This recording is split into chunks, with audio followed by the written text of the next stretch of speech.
And we are back. Welcome everyone to episode 5 of AirCon. I am actually changing the title as this thing has gone live. Right. Is this going to be on the actual AirCon channel? Yes, this is the third episode on the AirCon channel. Wonderful. I'm just gonna just for padding. We're gonna talk about basic stuff, so I can wait until this shows up in my feed, so I can send out a tweet that we're doing this. So yeah, indeed, I can't believe it's been 4 weeks. Yeah, I've just been kind of busy doing my own things. I've been shit posting a lot at Chem367 on Twitter. Yeah, you've been on Twitter so much. Yeah, that's really just what I've been doing, you know. Alright, I'm just refreshing, just searching. All right, title is updated. Title's updated. As we know, last time we did this, we were going to be talking about the Halo Infinite flight. We wanted to do this. We wanted to do a bit of a live episode. We wanted episode 5 to be live, but on Twitch. It didn't really work. The live streaming was very much a pain to do, and although I was able to get it up to 1080p, we weren't able to get it properly streaming, which sucked. Yeah, because I specifically have so much to say about what the great people at 343 were able to do. I was genuinely kind of nervous before going into it. I didn't even know I was invited into it because I didn't get an email, but I got a notification on Waypoint that I wasn't able to see because Waypoint was down. Yeah, Waypoint was down until like the second day of the flight. Yeah, I thought I had tricked the system because you told me, hey, just go into your Xbox Insider and download it from there. I thought I was fucking slick as hell, right? Yeah. Yeah. Then you realize, oh, you're able to get there. I got one on my personal email, so that's when I knew I was able to get in. And I told you, and I told Carter and Rakeem. Yeah. And Carter actually got a whole day of playing on it. Mhm. I think Halo Infinite. One thing immediately I need to say, I love how the Forerunner weapons are back to being cool. Yeah. I hated the stupid ass fucking, oh, it's like this weapon, but it homes in on people or does more damage, right? With the Heat Wave, and now we know from some leaks, the Sentinel Beam, right? Those two weapons, they have gimmicks. The Heat Wave is so fucking fun, because if you don't know, it is essentially a really long toaster that has a vertical firing mode and a horizontal firing mode. The vertical firing mode fires slower, but it's more precise, whereas the horizontal one fires faster, covers a wider range, but if you're firing at a single target, it's not really going to happen for you. Yeah, it's like an old duck's foot pistol. I got so many cool clips of that thing. The sniper and the skewer, I'm talking about them in the same way because I'm sorry, this is a weird transition, but I just need to talk about it. I have so much to say. I like how they've reduced the aim assist so much. It makes getting kills with them so fucking fun.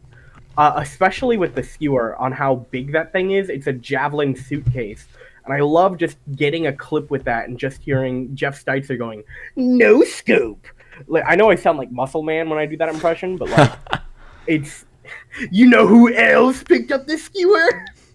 But I think it's so fucking fun. I got this one clip where I hit like 3 of the bots at once with one single javelin. That shit was so fucking clean.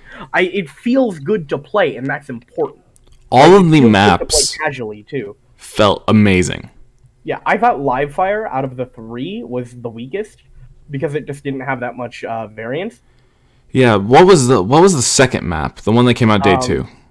The second map was Recharge, which is by far my favorite. I loved it, and being able to immediately get off of red spawn and pick up the grappler. The grapple hook was so much fun. The versatility in that was amazing. So weird, but it felt so natural at the same time. Mm-hmm. I was able to play a lot faster. Actually, like recording, is it on the right channel? Yeah, it's on the right channel. Are you sure? Yep, we're live. I'm seeing it. If I look Aphottix right now, and I see It's not on AirCon, Aphottix. It's on AirCon. Oh, now I see it. Okay, cool. That is so strange. Yep, and I just heard the playback from your mic. My bad. Yep. So it's the flight was absolutely amazing. Armor coatings are really interesting and surprisingly fun. I thought I was gonna hate the system. I made a whole 11-minute YouTube video on why I didn't like it. However, given that we have so many fucking free armor coatings that you could just choose from at the back, like out the gate, it just I'm a bit more cool with it. You know? Yeah, and even with like going in and thinking, "Oh, great, it's a battle pass. We don't need this." Right. The battle pass is just your progression system. Mm-hmm. That's what it replaced. So you don't even have to look at it as a battle pass. It's okay. Here's your leveling system. Yeah. That's been in gaming since I think the first Call of Duty.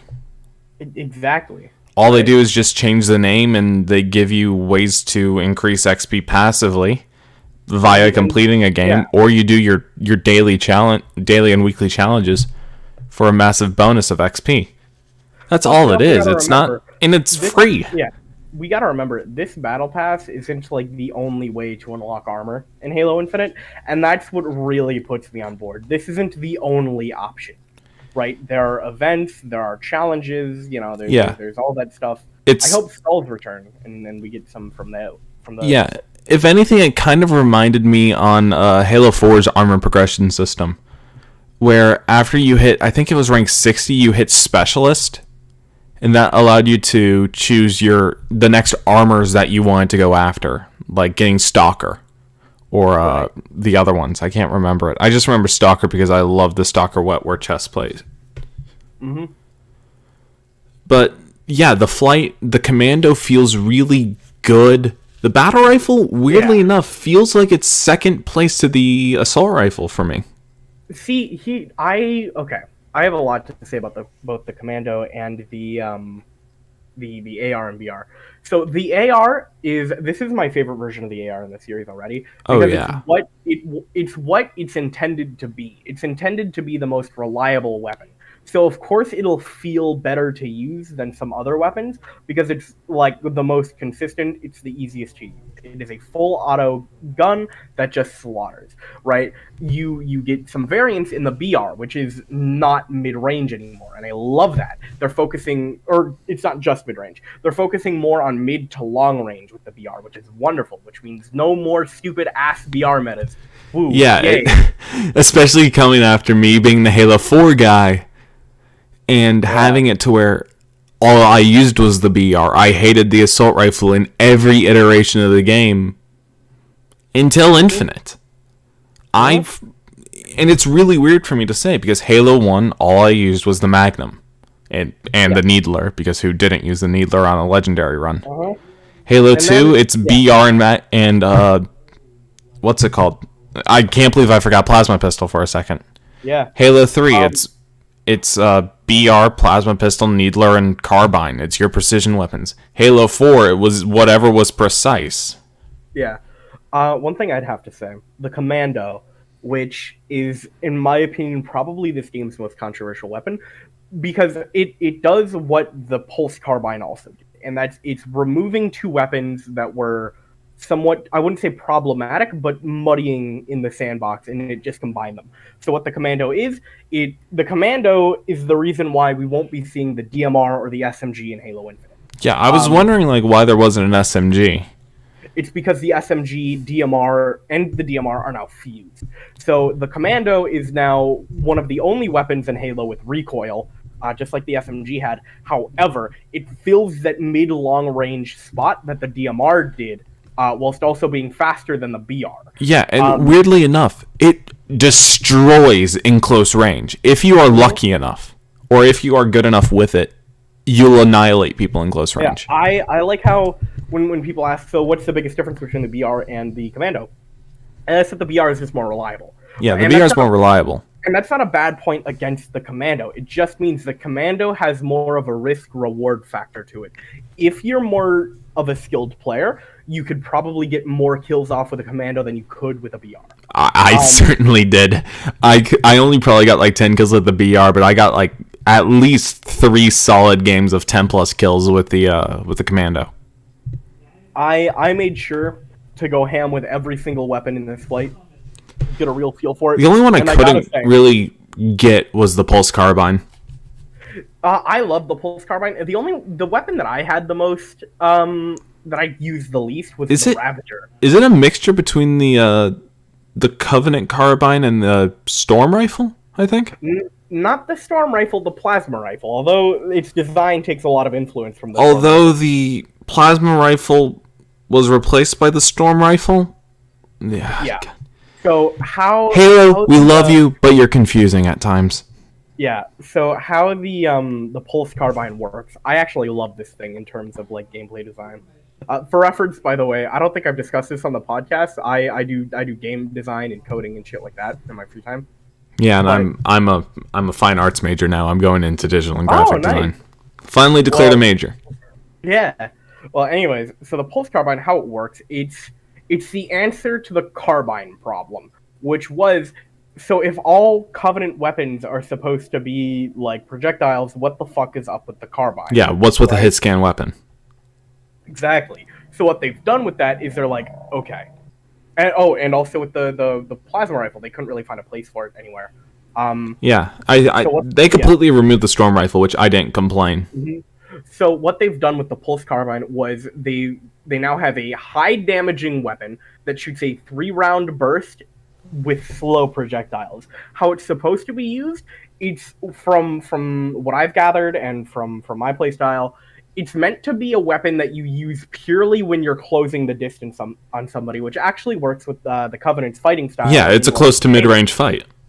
Yeah, not even close to mid-range. It's a push weapon, right? You're not supposed to use it while strafing or standing still. You're supposed to use it when you're charging somebody. Yeah, that way it's just, okay, here's your just massive amount of suppressing fire. It's a support weapon, pretty much. But here's the thing. You could kill people with 2 to 3 bursts of that thing. You have consistently killed people with 2 to 3 bursts. And when I picked it up, it was genuinely enjoyable to learn. Yeah. Another thing I gotta comment, I love how this game feels like it was made for everybody except for the people who enjoyed Halo 5. Yeah, it felt like a massive kick in the nuts for anyone that played Halo 5. Not people who played Halo 5, but people who enjoyed it. And like there are parts of that statement that make me kind of sad because like Halo 5 is the only game they have. But at the same time, I like how they were like, okay, there are elements of Halo 5 here. And I say it's kind of a kick in the balls because everybody got something they wanted out of this, except for them. Because at least in this flight, they didn't have the things that were catered for them. For example, I don't know if you knew this from the leaks, but all the advanced mobility stuff from Halo 5, that's now equipment. Yeah, I noticed that. Yeah. Because none of it was in base game. Because I tried to do a Spartan charge. I tried to do the strafes, and I tried to do a ground pound. It doesn't exist.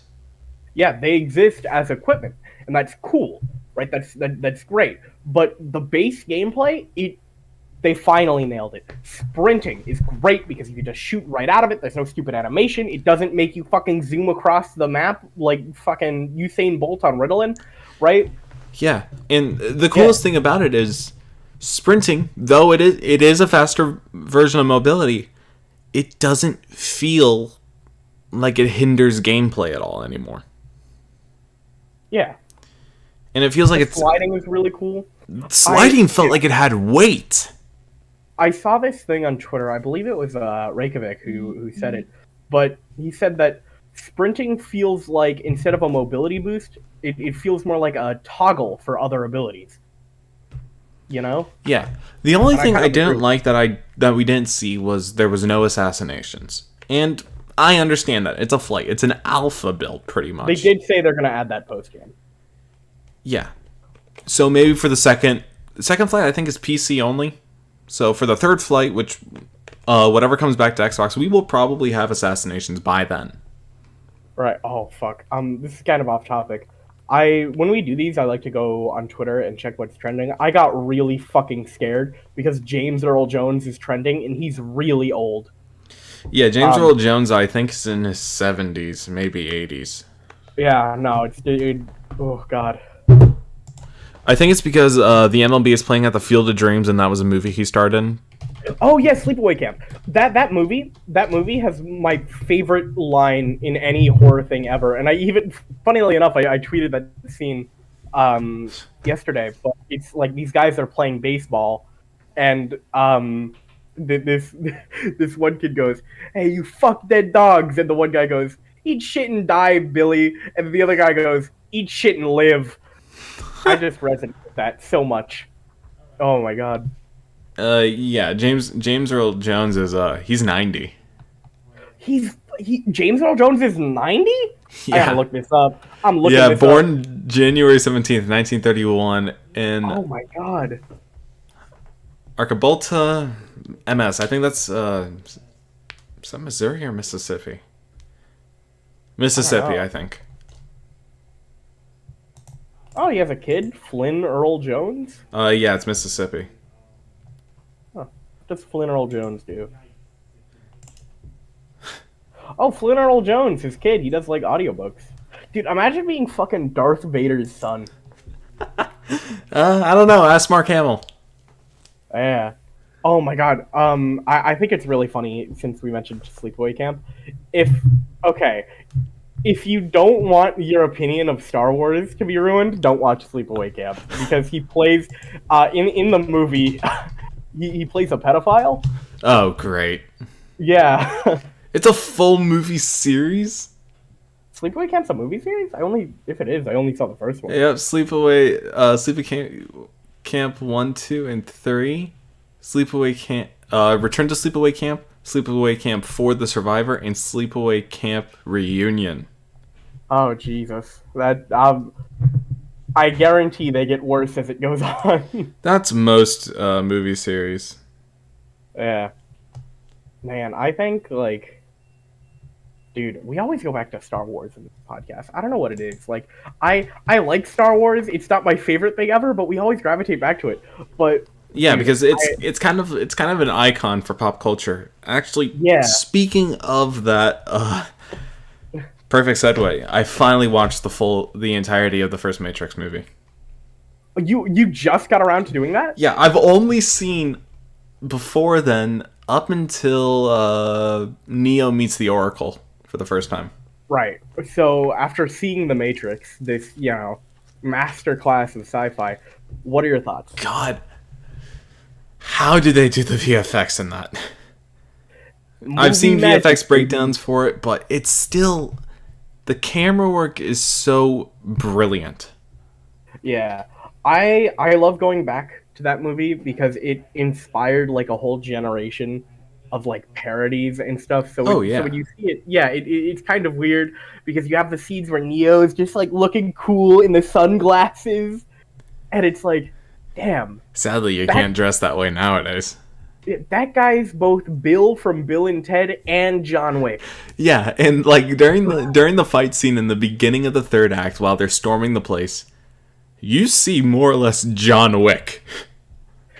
Yeah, like mostly no because it's I know kung fu, and it's a lot of gunplay, and that's the entirety of John Wick. It's gun fu. That's what it's always been.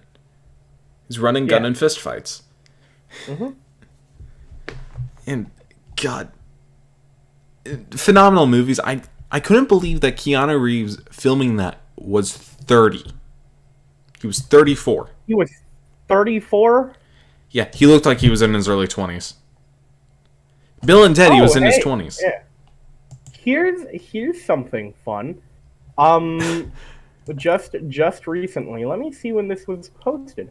August 5th, so a bit ago. This is a week ago. 343 released a spotlight where they showcased a bunch of community-made artwork and memes from the Infinite Flight test. Nice. Actually, speaking of a week ago, when I was looking up stuff for this podcast right before we started, I wanted to get a synopsis of, okay, what's happened in gaming in the past 4 weeks? So I look up past 4 weeks in gaming, and I was going to go under news. And one of the National News Day? according to Oxford University, and this is a bit of a middle finger for anyone who says video games just rots our brains. A study from Oxford University says that playing 4 hours plus of video games every day is actually good for your mental health. That's pretty cool. Yeah, and the average gamer will play between 6 hours and 12 hours a week. Right. That's rookie numbers, because I think I just played about 5 hours today, beating Red Dead Redemption 2 for the second time. Hey, can I chill for a second? So I do quite a bit of graphic design. Yeah, on the side. we're pulling back the camera a little bit for this. Right. I do quite a bit of graphic design on the side, and I'd like to, if I could, shill this thing I made for my Twitter. I swear I'm going to get a cease and desist from Todd Howard one of these days, because he is my canvas. I do everything I make off of his face. Oh god. I've just posted one of the images I've made this past week. I think it looks fucking gorgeous.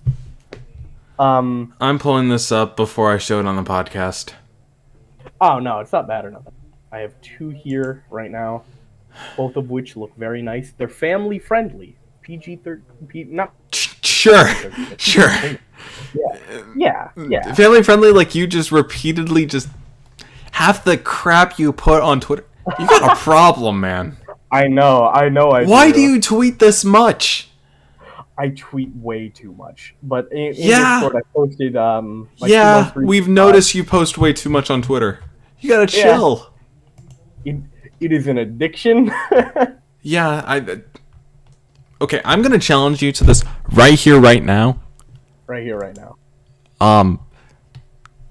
I'm challenging you. Take a week off of Twitter. Denied. Cannot. No. What would I get in return? Friends. A social life. I already have those. It's my Todd Howards. Think about it. If you spend less than 4 hours a day on Twitter tweeting, and I quote, Jeff Kinney. If you like the voice, please tell me so I can block you. Stop. Hammer time. I'm not reading that one. Give up your children. Shut up and degrade me, loser. Yeah. Oh my god. If you, instead of taking that much time on Twitter, we'd probably be able to do the podcast more often. Look, I am busy a lot, and Twitter is a nice little break, you know? Also, Jeremy... What the... Okay, because I'm on Twitter, I immediately get trending. Why is George twerking trending for video games? Look, man. I'm doing this... Hang on, give me one... Oh. Alright, I'm back. Hello. It's George not found. Of course it has to do with Dream. Yeah. Well, anyways, if you pull up the general chat in the Discord for the podcast, great. Three of the things. That's not bad. That's actually kind of cool. You have the Obama Hope art. Yeah, but redone with Skyrim. Yep. And hola. By the way, can I do a shout out? The text at the bottom of that Skyrim one, Nevis Bold. It is the best font ever. You cannot tell me that there is a font better than Nevis Bold. Nevis Bold. I don't know. Is amazing. I mean, the font I made for my logo is pretty nice. I know, but is it Nevis Bold? I don't think so. No, and there's my cousins continuously texting about the change in the Destiny meta from the TWAB. This week at Bungie. That sounds sexist. What did you just say to me? TWAB. This week at Bungie. Okay, twab. Okay, actually, because of that, perfect segue to talking about Destiny. So the major thing that's really happened is this is the second to last week of the season of the Splicer, the big Elixni DLC. And the ending is absolutely amazing. For everyone that has been pointing their fingers and saying Osiris is Savathun, this more or less confirms it. Seeing Osiris look over a field as Saint 14 and Mithrax are fighting side by side defending the Fallen.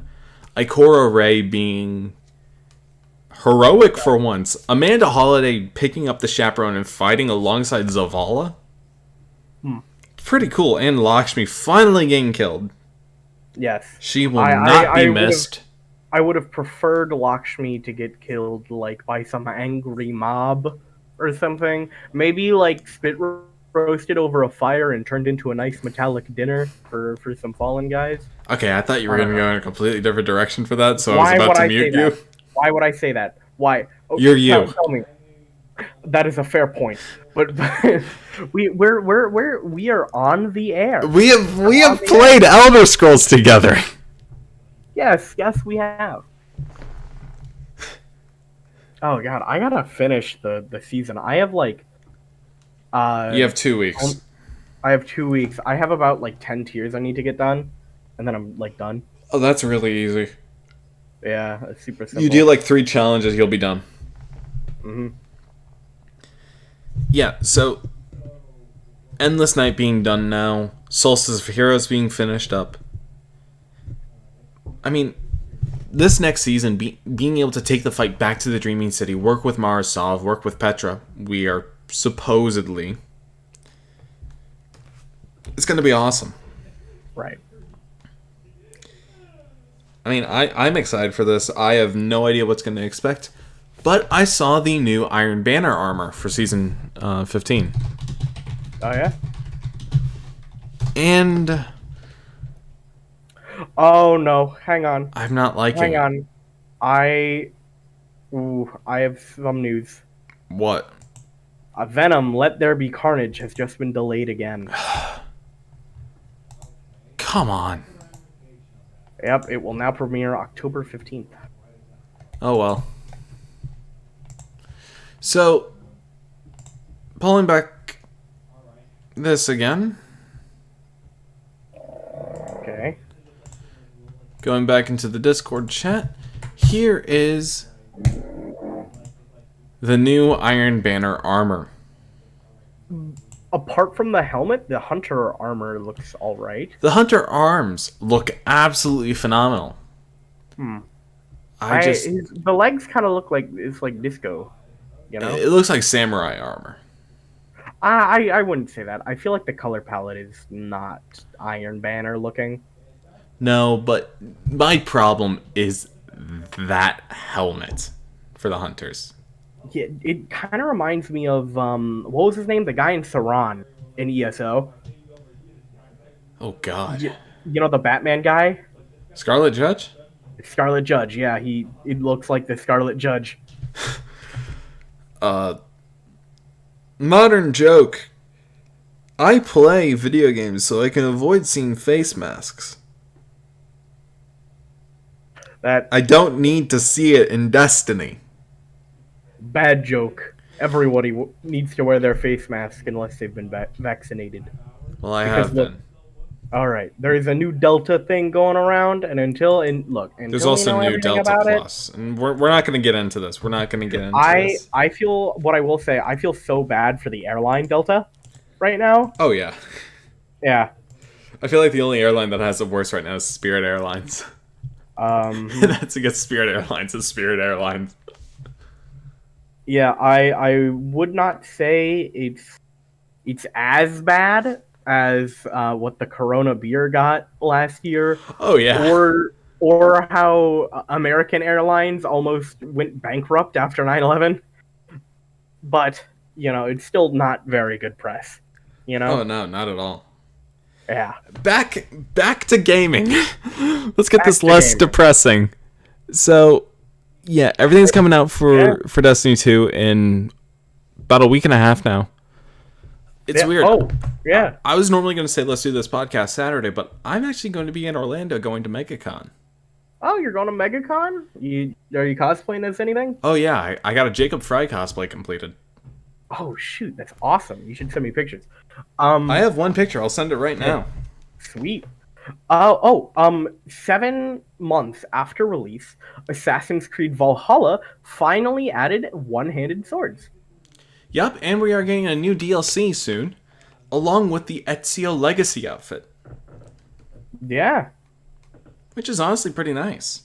I just want them to do 3 legacy outfits for Ezio because I get why they do Brotherhood. I understand it because Brotherhood was the entry that turned AC into a franchise. It was pretty much. Yeah, although it didn't sell well, it was probably the most popular AC game to date. But although I love his Brotherhood robes, I think his robes in AC2 and Revelations are just fucking magnificent. Oh, yeah, that's a really good cosplay. Oh, that's great. Yeah. It was a pain because I had a top hat, and is that like a hidden blade that you purchased? Does it move or? Yeah, that is the Assassin's Creed 4 hidden blade. Ah, I see. But the gauntlet itself is actually one I got at the Renaissance Festival earlier this year. Did you know that AC4 was originally going to feature the hook blade? It was because AC4's gameplay lead was the same guy who made Revelations.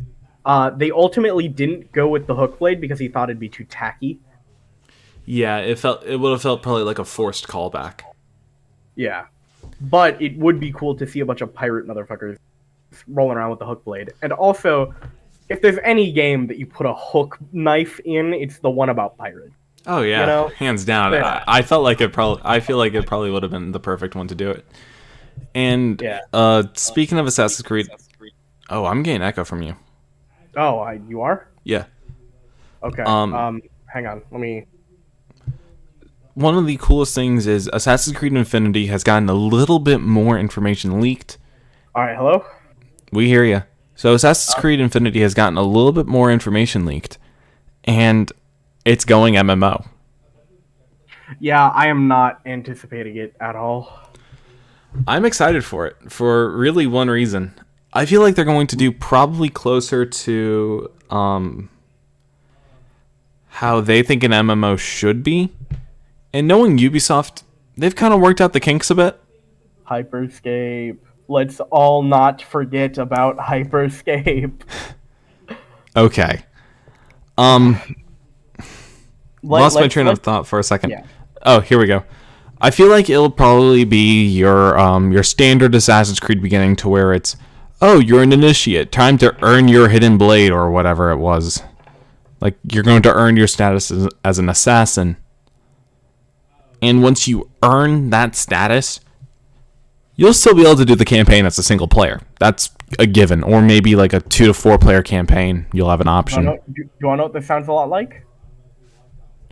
Unity?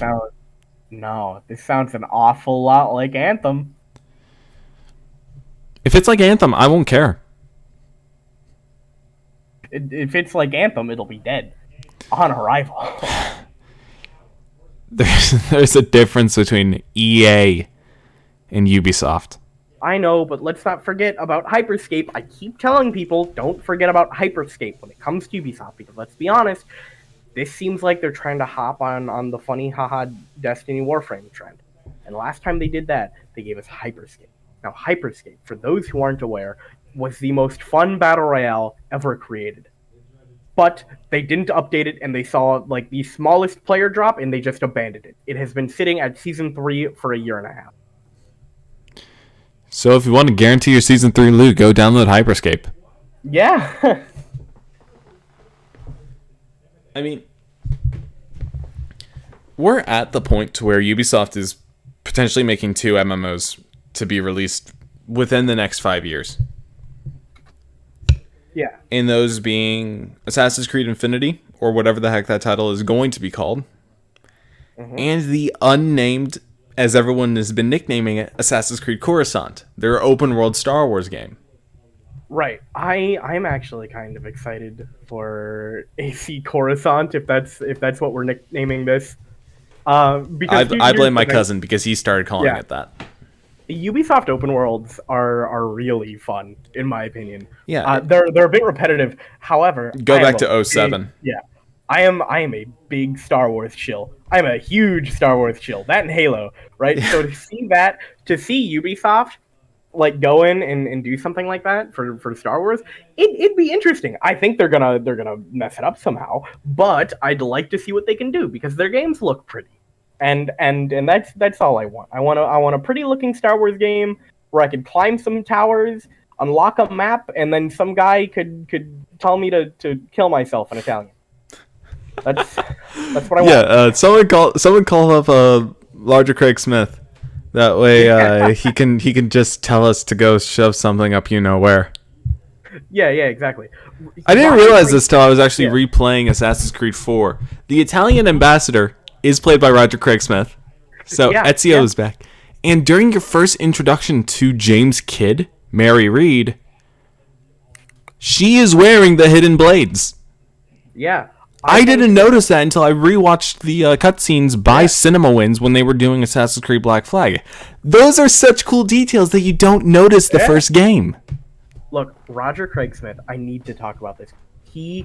I see him at like D. Bradley Baker level. He has been in so many things. It's insane. Yet we only really Ezio, recognize him as Sonic. Ezio and as Sonic. Ezio and Sonic, but he's been in so much more. He's in like, I'm gonna look at his IMDb right now, right? And there's gonna be some mind shocking like revelations. I think he was in Teenage Mutant Ninja Turtles. I don't know if he was. I think he was. I think he was Splinter. Was he Splinter or Raphael? I don't know. I only really watched that as a kid. Yeah, it's like that and like one of the old Transformers TV shows. Oh my god! Like we haven't yeah. watched since we were a kid. Dude, those old Hasbro TV shows. They were so good. I haven't rewatched them, but I've just been seeing a bunch of things on TikTok of people saying it got them into robot fucking fetishes. That was something we did not need to hear on the podcast. So he is in a bunch of things. He was in Bug Snacks. He's Diamond Head in Ben 10. He was in Ben 10? Yeah, he was in a Teenage Mutant Ninja Turtles show, playing additional voices. Police Officer number 2. Very great role, Roger Craig Smith. Let's give it up for Roger Craig Smith. So that's just a fun cameo. He was Captain America in a Spider-Man TV show. I think that's the most recent one. What? I haven't watched it. I've heard it was bad. So. Well, I mean, a lot of stuff. Final Fantasy VII remake. He was additional voices. I mean, a lot of stuff nowadays, especially like the past 3 years for kids shows, or at least our shows nowadays with stuff we've been growing up with. Yeah. Where they revert them back to looking even younger than the original release is really weird. Like Ben 10. I forgot about this. Teenage Mutant Ninja Turtles. He plays Batman on quite a number of occasions. He was him in Arkham Origins and Superman Red Son. That's cool. Wait, he was Batman and Superman Red Son? Yeah, he was in The Outer Worlds. He was in like... He was in Critical Role? What? What? Yeah, he was on Critical Role. He was Whirly-Poo. I'm gonna have to rewatch this. He was in Team Sonic Racing. Duh. Woo, yeah. Oh, he was Sam on Love, Death, and Robots. I like Love, Death, and Robots. Didn't you talk about nonstop for like a week? I've kept my appreciation for Love, Death, and Robots kind of secret. No, Adrian did. Oh, Adrian. Right. It's weird. Until you reached out to me, I was gonna ask Carter to be on the podcast today because I didn't know if you were going to. Dude, I am so sorry. I've just been like doing stuff. You've been swamped by real life, and that's fine. But we got to get back on. We got to get back on track with the podcast. We do. I can't even believe it's been 4 weeks. I thought it was like 2. Yeah, it doesn't feel like it. I mean, real life has been going by so quick. Yeah. It's just going to be annoying because I am kind of juggling. Starting Monday, I'm going to be juggling college with this. Oh, is this your first semester or your second semester? God, no. This is like my 6th. You're sick. Okay. How long have you been in college? Seventh semester. I've done 2 years. I'm about to get my AA. Oh. Yep. Your what? Associate's degree, my AA. Oh, okay. Associate in Arts degree. What you gonna draw some funny drawings? Ha, you wish. I do wish. Man, I want to like. Okay, so for me in college, it's really weird because I'm about to move. So I need to do something in like community before I apply to like a one of the big ones. But I want to take up a minor in literature because I know I'm gonna be majoring in computer science. But I also really like. Man, I love literature. Easiest way I could say for that is take a creative writing class. Yeah, definitely. But back on topic, like with a lot of the cartoons, you have stuff like Ben 10, TMNT, Pokemon. A lot of the shows nowadays, once the previous generation has grown up, they reverted the characters into looking almost like toddlers. Right. Hey, by the way, I have some news. So right now, it was just released from IGN. Like literally like not too long ago. 14 minutes of Forza Horizon 5 gameplay on the Series X. And this game looks lifelike. It looks so gorgeous. Yeah, because everything's getting like HDR and all the treatments. Mm-hmm. I do think my only like issue with this is that I wish they would have chosen a better part of Mexico. Like Mexico is one of the prettiest countries in the world, and for them to like make it mostly desert, like I know most people see Mexico as just a big desert, but it's so much more than that. Right? Any movie will tell you that it's just desert. Yeah. Mexico genuinely is so it's gorgeous. Such a beautiful country, you know? But despite my gripes with the location, I'm going to link you this. I'd prefer if you didn't show it on stream. We could get a copyright strike from big ol' IGN. Oh, however, I'm not going to show it on stream. All right, that's good. This game looks great. It like seeing the sunlight reflect like off the spoiler with what do you call it? It's been like the hot thing for like ever now. God, what was it? RTX? The reflection. Yeah, RTX. It looks just gorgeous, man. Looks so good. Well, RTX is a brand. Right. I'm what's it called? It starts with an R. Hang on. I know. I don't know. Ray tracing. That's the word. Ray tracing. The car. Ray tracing by RTX is normally what you're thinking of. Yes. So in this, the car they're driving has like RTX on it, and you can see the sun. Ray tracing. Ray tracing. You can't put a computer graphics card in. I know I can't. I know I can dream, Johnny. I can dream. Wouldn't be surprised if we could put an RTX. We probably couldn't fit a 3090 in a Series X. Maybe. Dude, look. Maybe. Mr. Beast, get on it. All I know right now, right? All I know is that whatever they're pumping out, I'm just glad that I have this S right here. So this S, and we should probably talk about performance on Halo, because weren't you playing on you're playing on a 1S, right? No, original 1. And it was running perfect.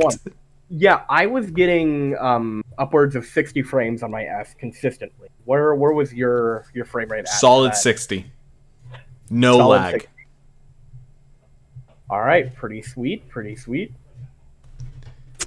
That's actually really well for optimization. God damn. Actually, I'm sorry. I'm still looking at this gameplay. You could. Oh my god! It just looks so great. There are little like puddles on the ground with real-time reflections, like these hot air balloons and stuff. Speaking of the 4 weeks that it's been, another cool thing that's been announced was we had another experimental snapshot for Minecraft's 1.18 update. The actual caves and cliffs updates.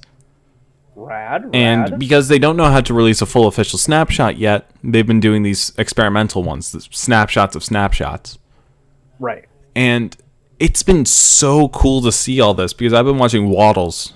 He's a British YouTuber with, I think, upwards of 1 million, or it might be approaching 2. Seeing the updates for these have been absolutely amazing.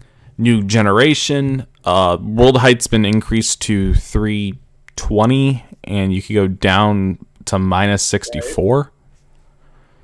Oh my god. 5 new mountain biomes with peaks going upwards of 260.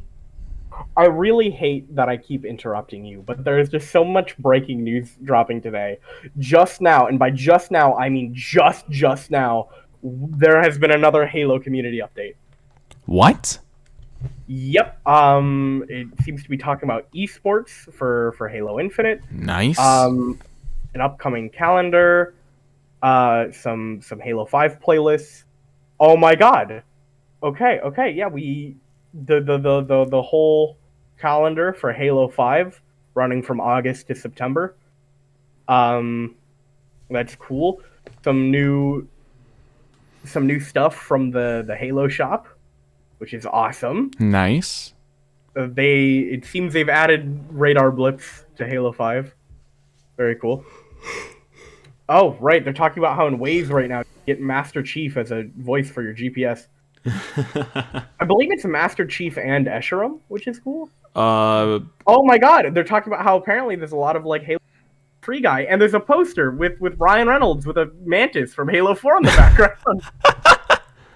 Ryan Reynolds.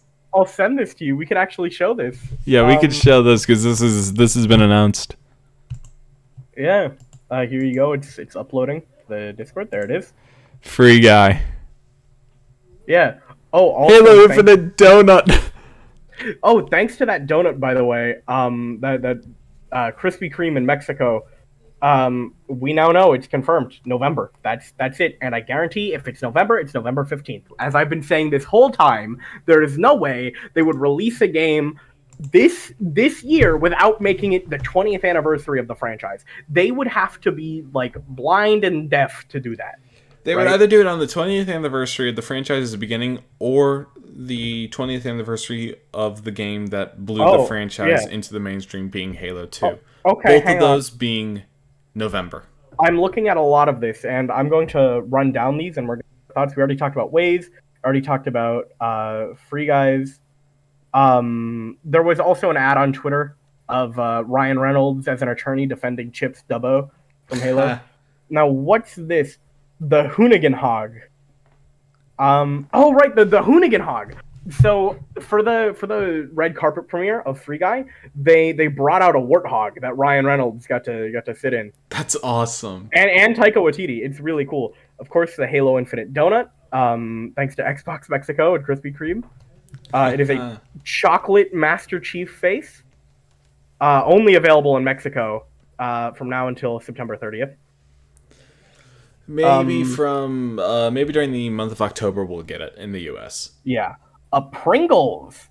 Okay, so they're saying, and I quote, "Our friends at Pringles are back with more. I guess it's true. Once you pop, you can't stop.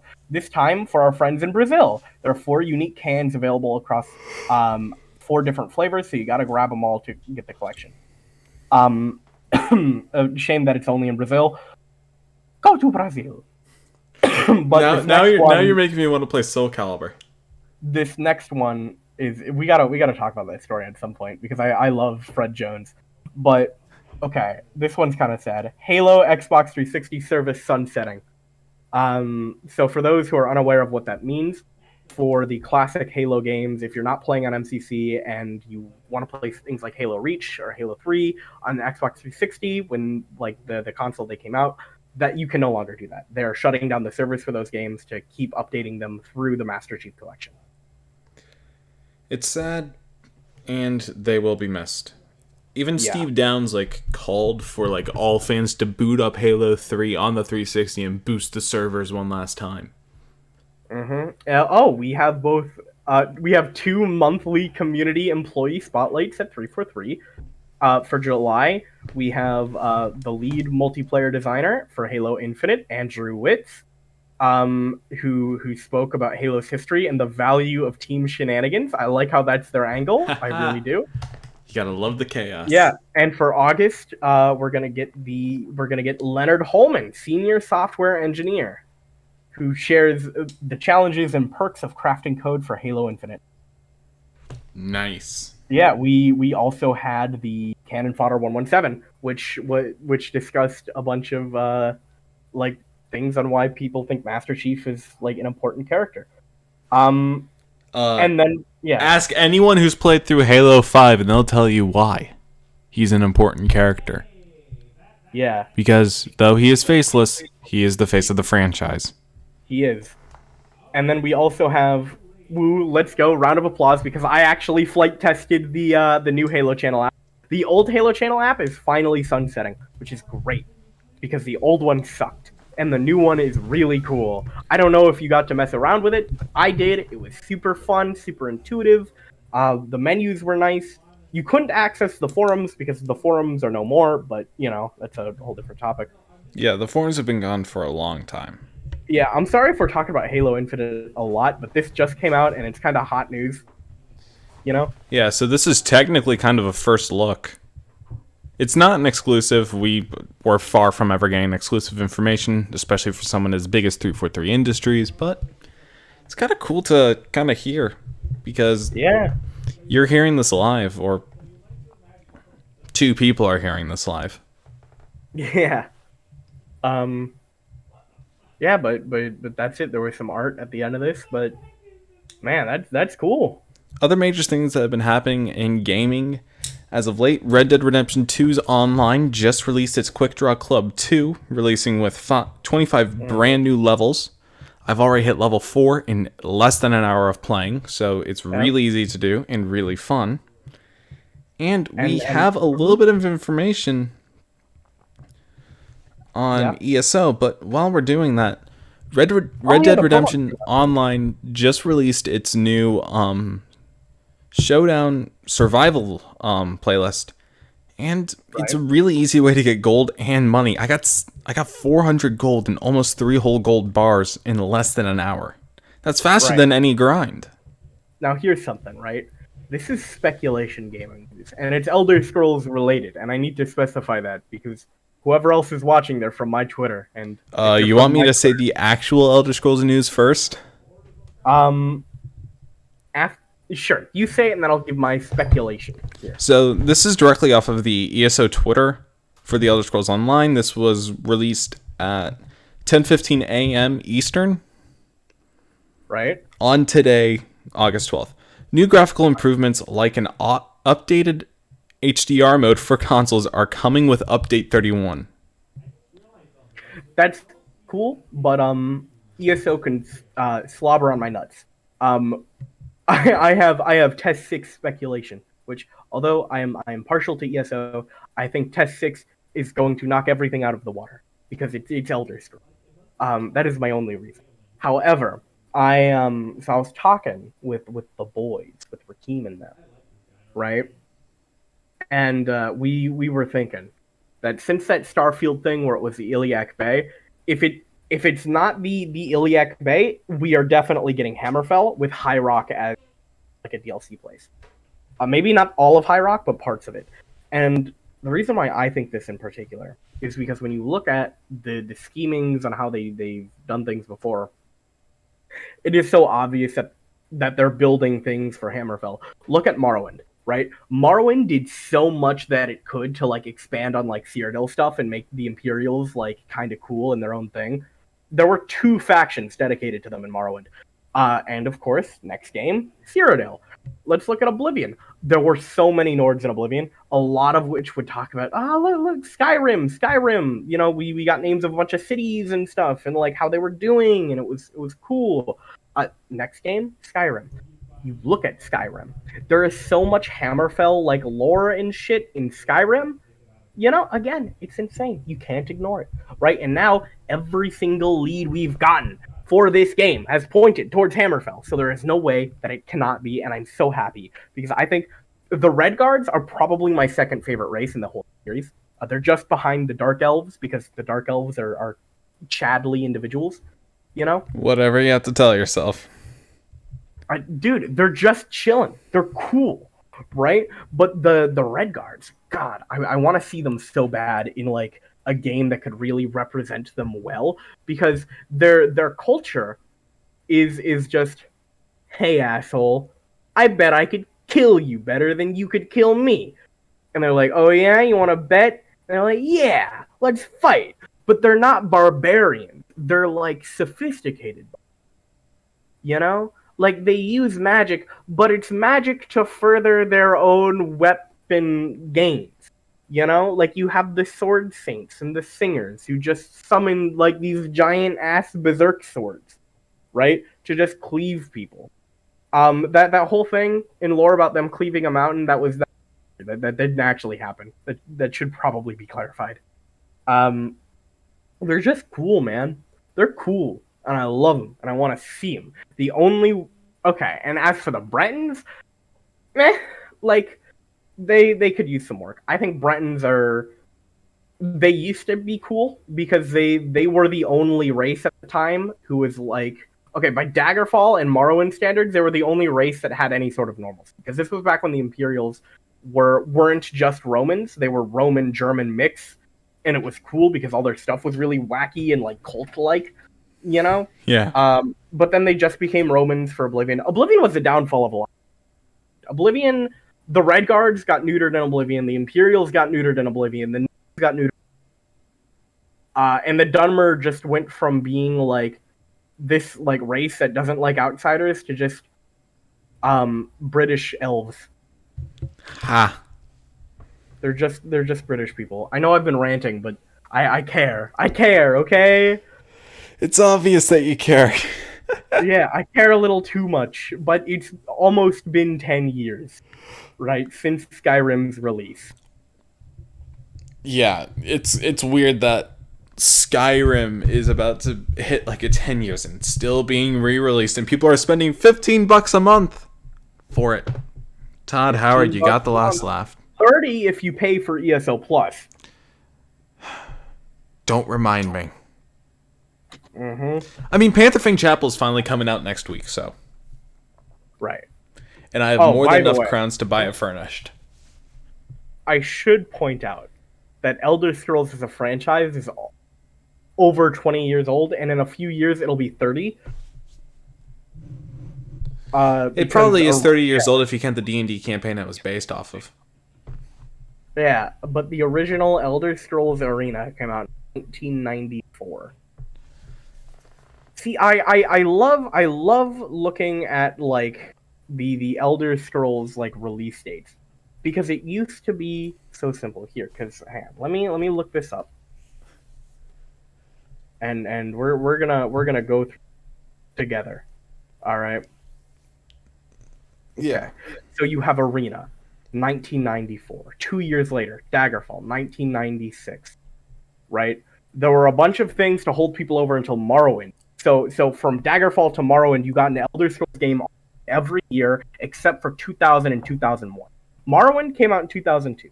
Oblivion, we had our first really big skip, which was 4 years, right? Oblivion was 2006.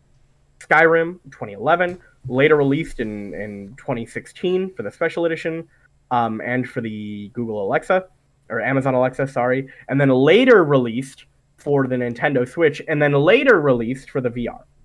Yeah. And now... And don't forget, 2016 we had the Elder Scrolls Online. That was 2015. Yeah. But well, now, 2016 for consoles. It has been almost 10 years since their last mainline game. I am not counting Elder Scrolls Blades. I want to try out Elder Scrolls Blades since I have a phone that works again. But I think the Blades armors are really cool, and that's... However, it has been too long. It has been so long, in fact, right? That I've gone ahead and I've went back and I've been playing the older games. I've been playing Daggerfall. I refuse to play Arena. I want to play a bit of Redguard and Spire. I I just need a fix because I yeah, can't sure. play Morrowind. I'm Oh sorry, yeah, I can't play it. I don't enjoy it. it's the best one. I don't enjoy it. You're out of your damn mind. Because you're so used to these modern I'm so things. used to seeing, okay, I can touch this, I can hit it. Not hit it 20 times and only have it register once because of luck. Yeah, it's like D&D. Yeah. But they can hit me every single time? No, they can't. It's weird. Okay. Morrowind, it holds a special place in my heart because it just kicks you in the balls. And then when you're on the ground, it keeps kicking you. It kicks you over and over again. Maybe I Until actually worse, believe in a you don't deserve realistic it. fight and not D&D logic for an Elder Scrolls game. Realistic? Dude, Skyrim, you just run around, you swing your punch and they die. Right? Skyrim is a battle of attrition. I'm I feel talking like- more of Oblivion. Right. Oblivion, look, Oblivion's weird for me because I like Oblivion's combat system. I just don't like anything else. Because I like the story You- of Oblivion. yeah, it has Sean Bean. Sean Bean's cool. I like him and stuff. He's all right. Sean in Bean things. dies in everything. Yeah. Patrick Stewart, he's pretty cool, I guess. But when you look at like the other games in this series and how they describe Cyrodiil, and then when you look at Oblivion and how Cyrodiil, it's two completely different things. And you could so obviously tell that they were trying to make up for that in so many areas that they forgot to really focus on the main quest, which is why the best things in that game are the faction quests and the side quest shit, right? Oh yeah, I'm really excited to do the Mages Guild questline just so I can kill Mana Marco one last time. Dude, they need to stop bringing him back. Like, I mean, this is canonically his final death, so it is, yeah. so you can get him anything after the third I era. love him so much in Daggerfall because Mana Marco in Daggerfall is just like this mustache twirling asshole. Skeletor. I know, he's like, man, kill orcs we will. Man. I love him. Did you just great. sound like Yoda and Skeletor's love child? I know. He's a necromancer trying to make it work. I respect it. He's on that grind. Sure, he's evil, and sure, the main villain of the game is already a necromancer. And by the way, spoiler alert: Daggerfall is the reason why the Imperials in Skyrim are the best choice. I killed their god. All right. Yeah, exactly. I mean, you can't really go wrong with Elder Scrolls, though. You can't. Look, I'm gonna be honest. No, you can't go wrong. You can pick Morrowind.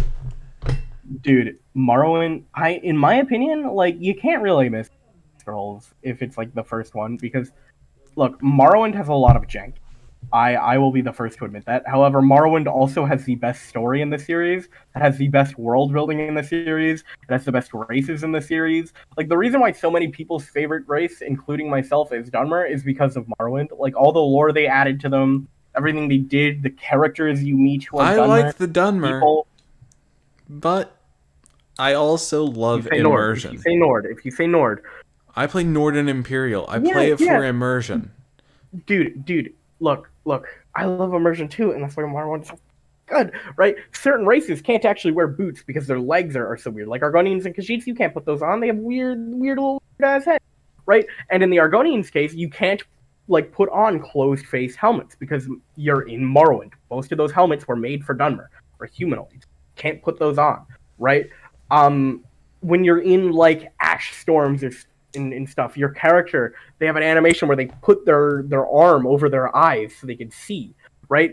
The helmets and stuff. Hang on, let me pull this up. I'm about to send in the chat the most adorable thing in any game ever. Oh God, I swear if it's shirtless Dagoth again. It is not shirtless Dagoth. I can promise you that. However, I don't believe that. I've tweeted about this before. Look at that helmet and tell me that is not the cutest thing ever. This is boiled netch leather. It is an early game helmet, but I wear it for the whole playthrough because it's just so adorable. Look at that. You look like you're lost. You look like you don't know where to go, and it looks. You look beautiful. like you're about to cry. I know, it's so cute. Look at that. You got problems, man. I am proud of my. Great. I mean, gaming has been very interesting these past few weeks. Just like since our last podcast, just all the stuff that we've learned and all the additional information has honestly been really nice. And even just sitting back and enjoying some of the older games. I went through and beat Middle Earth Shadow of War. Finally putting an end to Italian story, as far as we're aware of. How was that? Oh, it was so good. I'm not going to spoil the end of the game, but the cutscenes are beautiful and the ending is poetic. Oh no. So I went on Google Images to get that picture. Oh no, Skywind, what are you doing?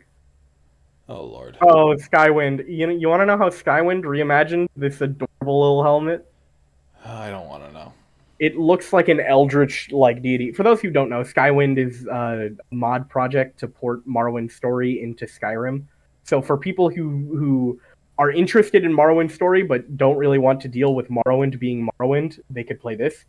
But that just really missed the point of the helmet. That looks terrifying. So if I want to play Morrowind without the bullshit of Morrowind, I load up that mod? Yeah.